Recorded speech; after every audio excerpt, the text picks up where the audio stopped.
Make no mistake, freedom will prevail.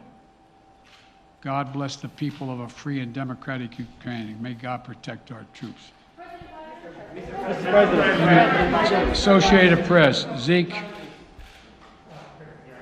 do you have any plans to speak with President Putin at this point? And what interactions have you had with the Russian government? I heard the first part. Do I have any plans to speak with Putin at this point, and what? What communications have you had with the Kremlin as far as military operations in Ukraine and making sure this does not spiral into a larger conflict? Well, it's a large conflict already. The way we're going to ensure it's not going to aspire to a larger conflict is by providing all the forces needed in the Eastern European nations that are members of NATO. NATO is more united than it's ever been, and I have no plans to talk with Putin. Mr. President. Wall Street Journal, Tarina. Mr. President, you didn't mention SWIFT in your sanctions that you announced. Is there a reason why the U.S. Isn't doing that? Is there a disagreement among allies regarding SWIFT and whether Russia should be allowed to be a part of it? The sanctions that we've proposed on all their banks have of equal consequence, maybe more consequence than SWIFT, number one. Number two, it is always an option, but right now that's not the position that the rest of Europe wishes to take. Cecilia Vega, ABC. Sir, sanctions clearly have not been enough to deter Vladimir Putin to this point. What is going to stop him? How and when does this end? And do you see him trying to go beyond Ukraine? And a second question I'll just give to you now. This statement that he gave last night, the threat that he gave, the West will face consequences greater than any you have faced in history. Is he threatening a nuclear strike? I have no idea what he's threatening. I know what he has done, number one. And number two, no one expected the sanctions to prevent anything from happening. It has to show, this is going to take time, and we have to show resolve so he knows what's coming. And so the people of Russia know what he's brought on them. That's what this is all about. This is going to take time. It's not going to occur. He's going to say, oh my God, these sanctions are coming, I'm going to stand down. He's going to test the resolve of the West to see if we stay together, and we will. We will, and it will impose significant costs on him. Will he go beyond Ukraine, sir? Do you see him going? Yes. Thank you. Two topics, just really quick. First, markets are down and gas prices are up. I know you always stress the difference between Wall Street and Main Street, but everybody seems to be in for some economic pain. How economically painful is it going to get for people in this country? And I do have one more question. First of all, there's no doubt that when a major nuclear power attacks and invades another country, that the world is going to respond, and markets can respond all over the world.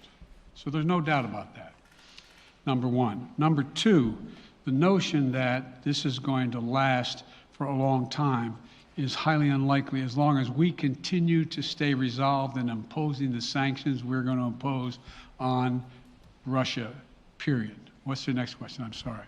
The next question is, did you underestimate Putin, and would you still describe him the way that you did in the summer as a worthy adversary? At the time, he was, I made it clear, as an adversary, and I said he was worthy. I didn't underestimate him. And I've read most of everything he's written. Did you read it? I shouldn't, I'm not being a wise guy. You heard the speech he made, almost an hour's worth of speeches, why he was going into Ukraine. He has much larger ambitions in Ukraine. He wants to, in fact, reestablish the former Soviet Union. That's what this is about. And I think that his ambitions are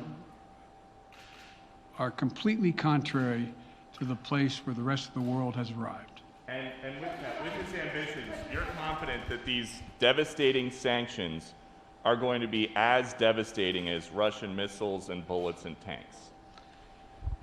Yes, Russian bullets, missiles, and tanks in Ukraine. Yes, I am. Thank you, President Biden. If sanctions cannot stop President Putin, what penalty can? I didn't say sanctions couldn't stop him. But You've been talking about the threat of these sanctions for several weeks now. Yes, but the threat of the sanctions and imposing the sanctions and seeing the effect of the sanctions are two different things. They're two different things. And he's going to begin to see the effect of the sanctions. And what will that do? How will that change his mindset here, given he's Because it attacking will so Ukraine as we weaken his speak? country that he'll have to make a very, very difficult choice as to whether to continue to move toward being a second-rate power or, in fact, respond. You said in recent weeks that big nations cannot bluff when it comes to something like this. You recently said that the idea of personally sanctioning President Putin was on the table. Is that a step that you're prepared to take? And if It's not a bluff, it's on the table. sanctioning President Putin? Yes. Why not sanction him today, sir? Mr. President? Why not sanction him today, sir? Mr. President, if I can, you detailed some severe and swift new sanctions today and said the impact it will have over time. But given the full-scale invasion, given that you're not pursuing disconnecting Russia from what's called SWIFT, the international banking system, or other sanctions at your disposal, respectfully, sir, what more are you waiting for? Specifically, with the sanctions we've imposed exceed SWIFT. The sanctions we imposed exceed anything that's ever been done. The sanctions we imposed have generated 2/3 of the world joining us. They are profound sanctions. Let's have a conversation in another month or so to see if they're working. Yes. Can I ask you about Zelensky? Sir, you spoke to Vladimir Zelensky yesterday, sir? You spoke to Vladimir What's the risk that we are watching the beginning of another Cold War, and is there now a complete rupture in U.S. and Russian relations? There is a complete rupture right now in U.S.-Russian relations if they continue on this path that they're on. And in terms of a Cold War, that depends. You have the vast majority of the rest of the world in total opposition to what he's doing, from Asia to South America to Europe to around the world. And so it's going to be a cold day for Russia. The idea, you don't see a whole lot of people coming to his defense. And are you, if I could follow up, sir, are you urging China to help isolate Russia? Are you urging China to help isolate Russia? I'm not prepared to comment on that at the moment.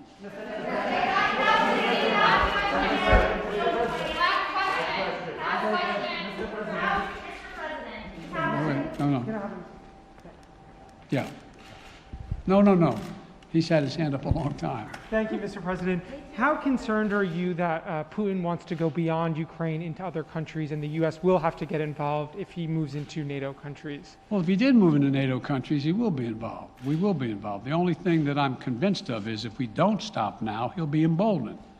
If we don't move against him now with these significant sanctions, he will be emboldened. Look, well, anyway. Can you talk anything more about your conversation? Mr. President.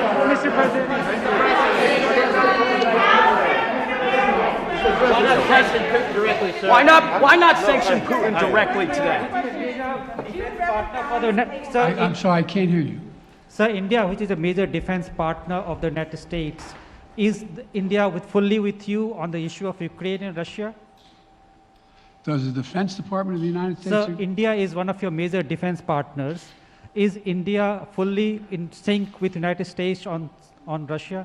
We're in consultation with India today. We haven't resolved that completely. One more question. Okay, thank you all very much. Thank you. Hey, the financial impact, sir. Are you sanctioning President Putin?